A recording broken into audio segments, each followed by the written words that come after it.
शिवाष्टकम्। प्रभुं प्राणनाथं विभुं विश्वनाथं जगन्नाथनाथं सदानन्दभाजम् भवद्भव्यभूतेश्वरं भूतनाथं शिवं शङ्करं शम्भुमीशानमीडे गलेरुण्डमालं तनौ सर्पजालं महाकालकालं गणेशादिपालम् जटाजूटगङ्गोतरङ्गैर्विशालं शिवं शङ्करं शम्भुमीशानमीडे मुदामाकरं मण्डनं मण्डयन्तं महामण्डलं भस्मभूषाधरं तम् अनादिं ह्यपारं महामोहमारं शिवं शङ्करं शम्भुमीशानमीडे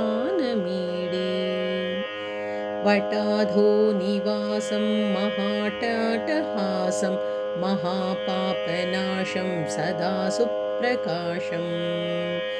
गिरीशं गणेशं सुरेशं महेशं शिवं शङ्करं शम्भुमीशानमीडे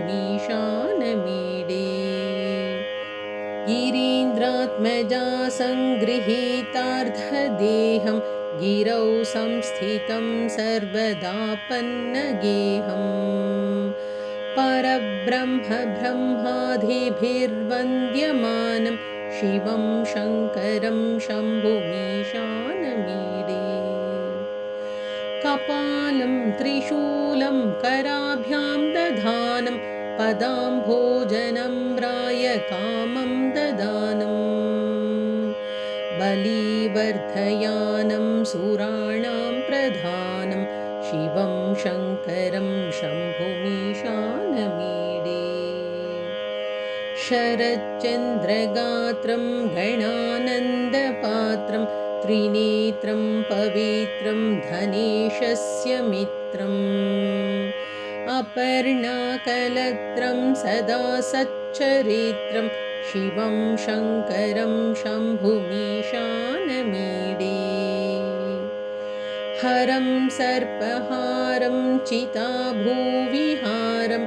भवं वेदसारं सदा निर्विकारम्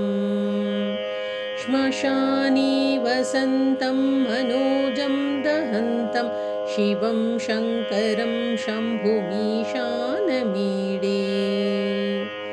स्वयं यः प्रभाते नरशूलपाणि पठेत् स्तोत्ररत्नं त्विह प्राप्य रत्नम् सुपुत्रं सुधान्यं सुमित्रं कलत्रं विचित्रैः समाराध्य मोक्षं प्रयाति